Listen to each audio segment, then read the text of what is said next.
Assalamualaikum warahmatullahi wabarakatuh.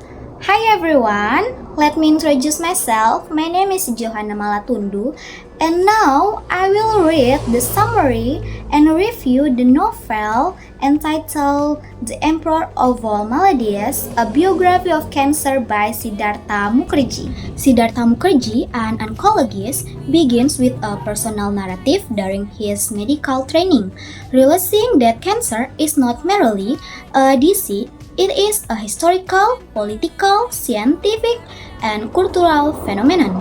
He calls it the emperor of all maladies, due to its long-standing and dominant role in human history and suffering. The book opens with the emotional case of Carla Reed, a young mother diagnosed with acute lymphoblastic leukemia, whose journey becomes the emotional backbone of the narrative. Mukherjee traces the earliest historical understanding of cancer as an incredible accumulation of black bile through the groundbreaking 19th century work of pathologist Rudolf Virchow, who recognized it as a disease of abnormal cell growth to the post-World War II era of scientific revolution. Central to the mid-20th century story is Sidney Farber, a pathologist who pioneered chemotherapy by treating childhood leukemia with anti-sulfate drugs, and Mary Lasker, an influential activist who propelled the war on cancer, lobbied the US government to dramatically increase cancer research funding. Mukherjee highlights how cancer treatment evolved from brutal, disfiguring surgeries and discriminate radiation into more refined, targeted therapies, while also acknowledging the profound emotional and ethical struggle patients and doctors face, especially when treatments prolong life at great cost to quality.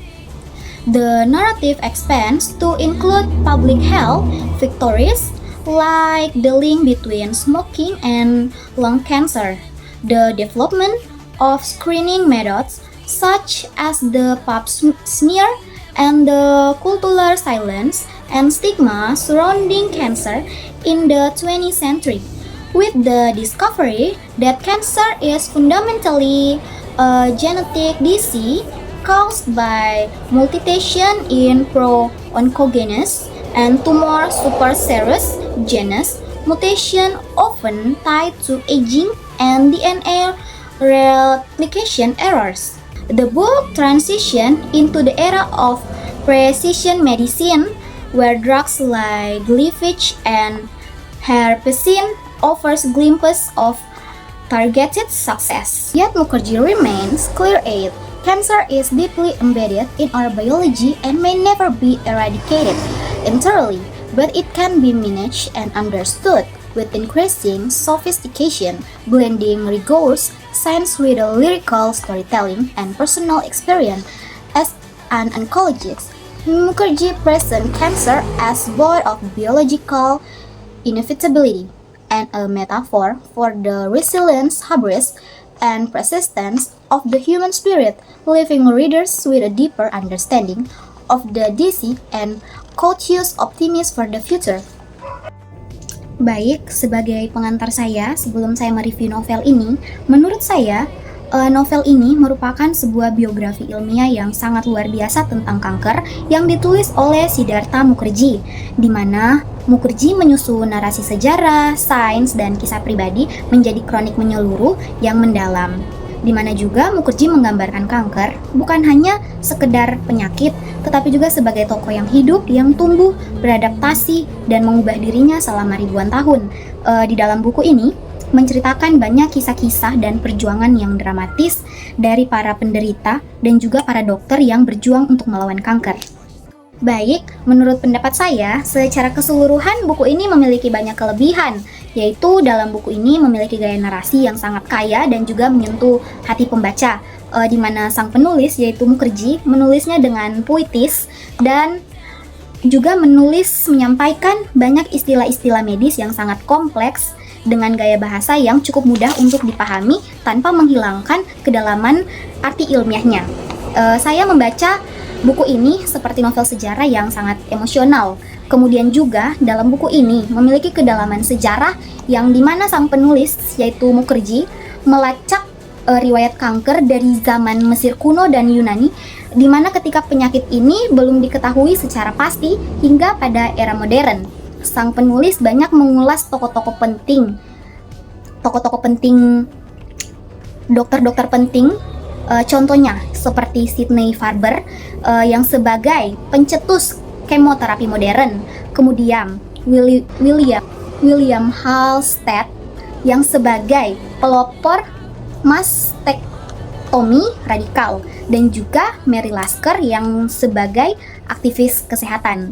Kemudian juga di dalam buku ini menyajikan kisah-kisah dan cerita dari para pasien yang sangat menyentuh hati, yaitu melalui kisah nyata pasien seperti Carla Reed, Robert Sandler, dan juga anak-anak penderita leukemia. Mukherjee sebagai penulis menuliskan dan bisa menghidupkan bagaimana perjuangan manusia dalam menghadapi kanker.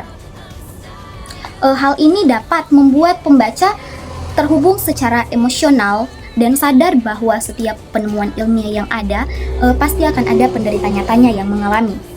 Dan juga di dalam buku ini memberikan kritik yang seimbang, di mana Mukherjee atau penulis di dalam buku ini tidak hanya sekedar menyanjung tentang keberhasilan yang ada dalam dunia medis, tetapi penulis juga membahas tentang kekeliruan yang ada, ya, dengan jujur, seperti kekeliruan pada masa lalu dari operasi brutal hingga kemoterapi yang dapat melemahkan tubuh.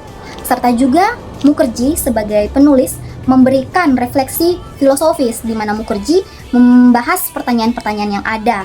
Contohnya yaitu seperti pertanyaan apakah kanker bisa benar-benar disembuhkan gitu. Penulis menampilkan kanker sebagai bagian dari kodrat tubuh manusia. Dan mungkin beberapa kekurangan dari buku ini yaitu penyampaian istilah-istilah medisnya dan beberapa bagian yang membahas biologi molekuler dan genetika kanker secara rinci mungkin bagi pembaca awam seperti saya terasa terlalu berat dan sangat padat. Meskipun penting secara ilmiah, namun tidak semuanya seperti itu. Banyak juga bagian-bagian yang cukup mudah untuk dipahami. Kemudian, menurut saya, buku ini terlalu fokus pada Amerika. Sebagian besar kisah dan tokonya berasal dari Amerika. Kontribusi negara-negara lain terhadap riset kanker global kurang disoroti dalam buku ini. Mungkin akan lebih baik jika penulis atau Mukherjee juga membahas hasil riset kanker dari banyak negara, agar tidak hanya berpatokan pada Amerika saja. Kemudian juga, menurut saya, dalam buku ini kurangnya pembahasan pencegahan. Walaupun pencegahan seperti jangan merokok dan screening dibahas dalam buku ini, namun buku ini lebih banyak menyoroti pengobatan dengan obat-obatan daripada upaya pencegahan yang berbasis pada pola hidup seseorang. Mungkin, menurut saya, akan lebih baik jika dalam buku ini juga memberikan saran tentang pentingnya menjaga pola hidup sehat, ataupun hal lainnya yang lebih berbasis pada gaya hidup. Terima kasih.